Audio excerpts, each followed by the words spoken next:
Welcome back. I'm Tedward and welcome to the all-new 4th generation 2023 Honda Pilot. This is the Elite trim. This is the top dog. It comes in at about $53,000 after destination, which may seem a bit high, but the creature comforts are pretty nice. We're going to go out for a lovely drive in both this Elite, and in another video we're going to do the Trail Sport on-road and off-road. The first thing you notice about the new Pilot is its size. It's larger and it looks a little more handsome than the previous car. There's a lot more visibility with the layout of the windows, and I just love how far down this windshield comes. We've got the standard Honda design now with this very flat style hood. The Pilot has started to take its own style instead of looking like a Honda Odyssey with 4 doors. It's powered by an all-new 3.5-liter V6, Honda's most powerful SUV V6. Let's take a quick peek under the hood. It's not very extravagant under here, black plastic cladding, but the beauty of this V6 is that although, yes, it has 5 more horsepower than the previous generation of Pilot, this is also about half the emissions of the previous Pilot. So 20 miles per gallon average, 18 city, 23 highway, and the rear end gets a very distinctive look. There's going to be no mistaking the new Pilot on the road, but the real story is inside.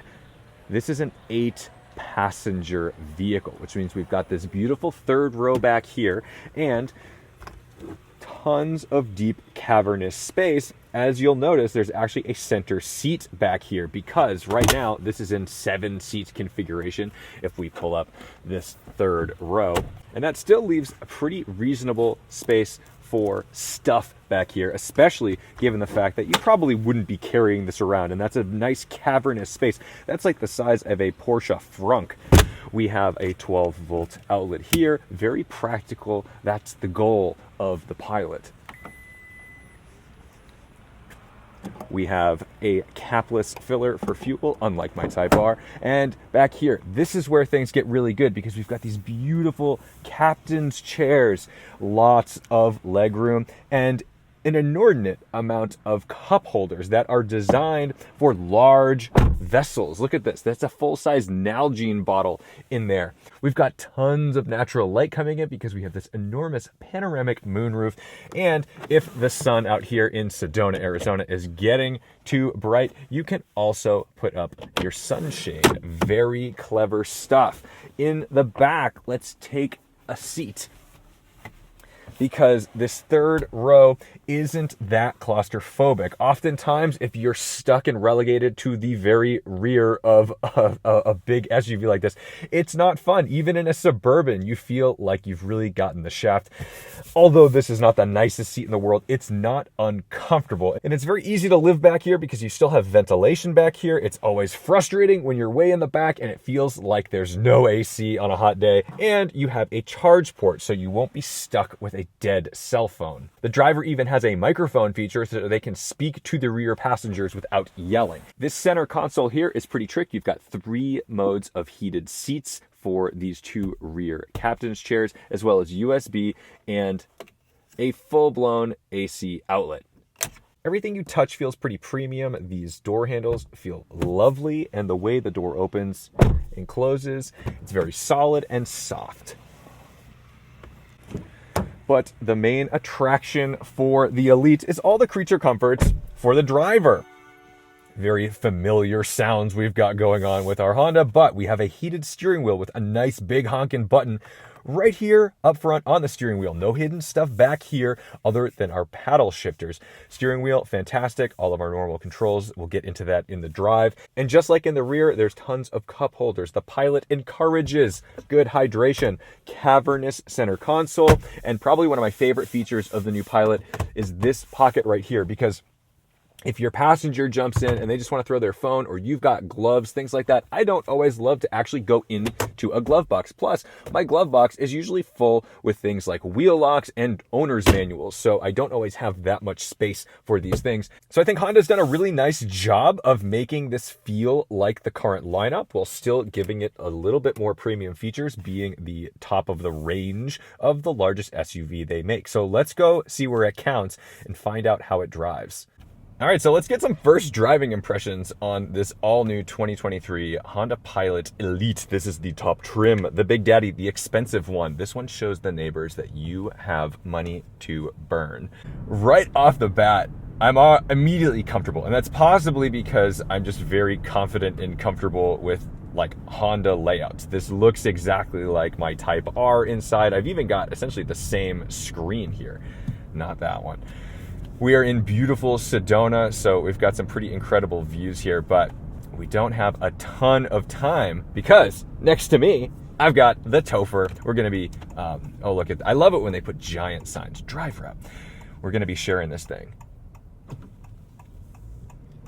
Right now, I must be in some sort of like eco or comfort mode. The throttle response is really mild. So I have a drive mode selector here. We have many, many, many drive modes. Sport, normal, econ, snow, trail, sand, tow. It's a lot. I think we'll go into sport. I don't expect that this will become sporty, but I would rather the throttle response. Oh. I'm really digging the heated steering wheel. I've got a nice prominent button right here. I've got heated and cooled seats. These are all things that I wish we had in our Type Rs. That'd be amazing. That would be nice. And the new architecture is more rigid. It has a more aggressive all-wheel drive system, meaning it can send 70% of the torque to the rear differential and 100% of that 70% to the left or the right. So this should, do the all-wheel drive thing for you, doing whatever you need to do. These seats are all new designs, and having just pulled a really ugly muscle in my tailbone, a place I didn't know I could really pull a muscle until very recently, I really appreciate a good seat, and right now this is feeling like a seat that I could spend many, many hours in. And man, these heated seats warm up very quickly.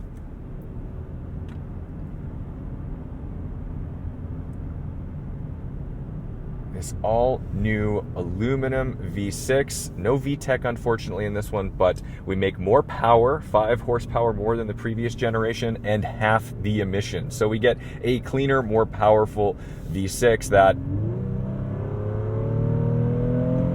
pulls okay. I don't think you're gonna be wowed by power and torque, but it's plenty, and it's certainly more than you're gonna find in, say, the CR-V or CR-V hybrids. Ooh, nice leather steering wheel. I think Honda's done a really nice job with creature comforts lately. All the touch points, things that you're going to interact with, are really nice. And something of note, unlike CR-V, HR-V, this retained the old school shift thing. There's no, knob. The steering feels so natural. This is something that I think Honda has been doing really well lately. And granted, they've been working with electric power steering for a long time. I mean, remember the S2000 has an EPS system. They've refined it to a point where now I get into Hondas and I feel really comfortable in their small cars like a Civic, up to now the Pilot. And I just think that this is a really big deal because I don't feel quite as confident even in Toyota products like the RAV4 Prime, which my family owns one, so this isn't just some biased thing. I like the RAV4 Prime a lot, and it's not necessarily a competitor to the Pilot, but I think it's valid to compare steering feel to similar types of SUVs. They do a great job of making it feel light with feedback. That's a difficult thing to do. There's always a tricky balance because if you have it too light, then you start to lose the feedback.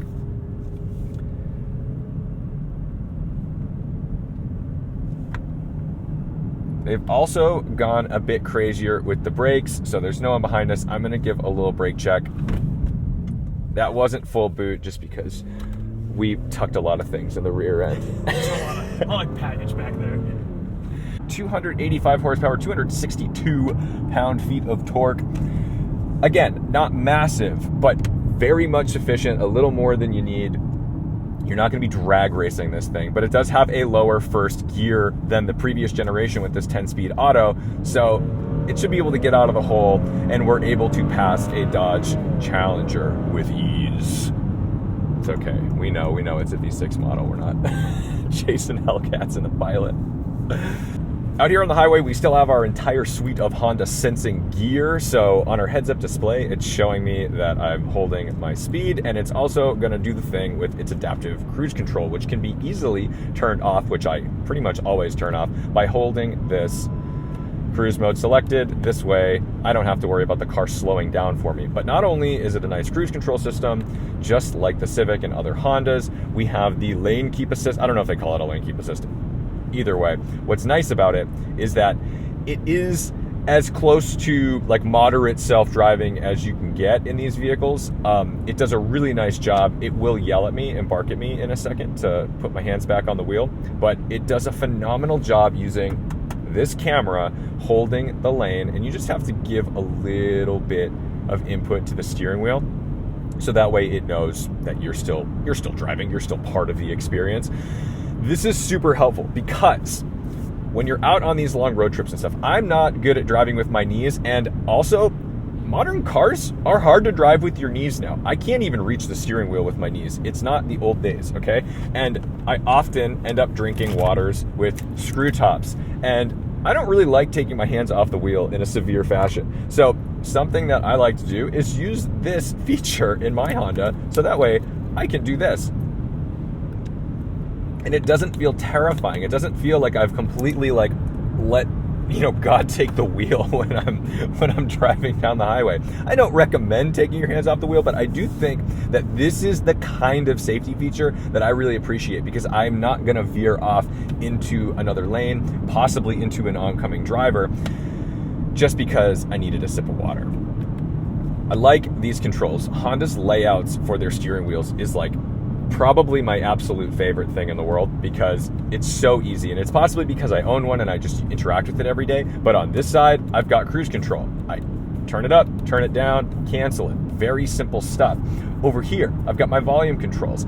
I've got all the things that I need over here to operate this side of the screen. Now, keep in mind, you're gonna need to buy a higher trim level vehicle to get the full LCD display. If you buy an entry, like an EX or LX or whatever they're calling them, we'll put that in the description, but you will get like the Honda Civic SI display, where you have a static analog speedometer, and then you've got sort of like a half screen. Still good, still functional, but I really do love this. Now, it would be really funny if they put the Type R shift lights on here. Not gonna happen. It's fine. In terms of HVAC controls, very simple, very Honda, very much what we're used to. This is a little bit of a different display than we've seen, let's say, in the CR-V. You've got your cooled seats, heated seats, all your modes, AC, all that good stuff. You can adjust the rear settings as well up here. These knurled buttons are a little different than they were in the other models. So this does look Pilot specific to me. I haven't driven the Passport, but that is different than my Civic and different than the CR-V, so maybe that is a thing. And on the top of the stock, or the end of the stock, there's a camera button. We cannot use it, I believe, over 15 miles per hour, but that is designed to give you camera views all around your vehicle while you're on a trail, or if you're parking, because yes, this does have a nice small vehicle feel in terms of being able to drive it. However, it still is large, and I don't want to crash it on a cement bollard parking in a tight garage. So that's super helpful to make sure that you're not going to have the embarrassing Camry dent in your bumper someday in the future. That always is a bad look. It makes you look like you can't drive. Tons of light in this cabin because of this monster panoramic moonroof. Massive stuff. And ooh, yes, we've got our sunglass thing plus the rear view, so you can check on the kiddos or your jerky drunk friends if you're the designated driver with this.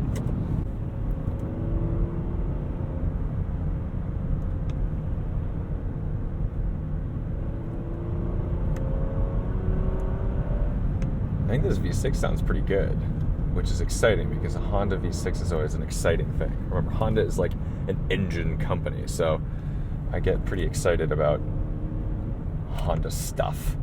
There's a Trail Sport in front of us, and I think the rear end of this Pilot looks pretty good, although from that rear quarter it starts to look a lot like a Durango, but only a little bit.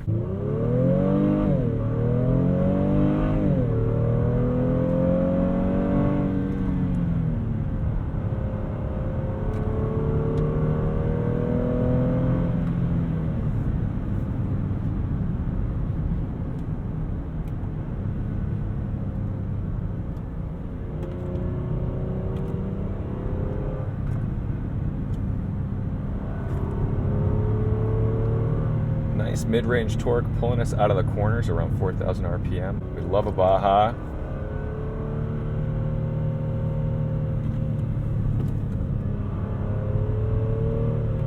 Front feels planted. And it's still a big car. You don't want to go and tease it with understeer, but it's not embarrassing, put it that way.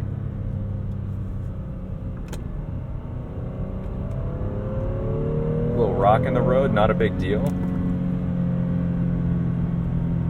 Certainly not going to bust up some front lip on this.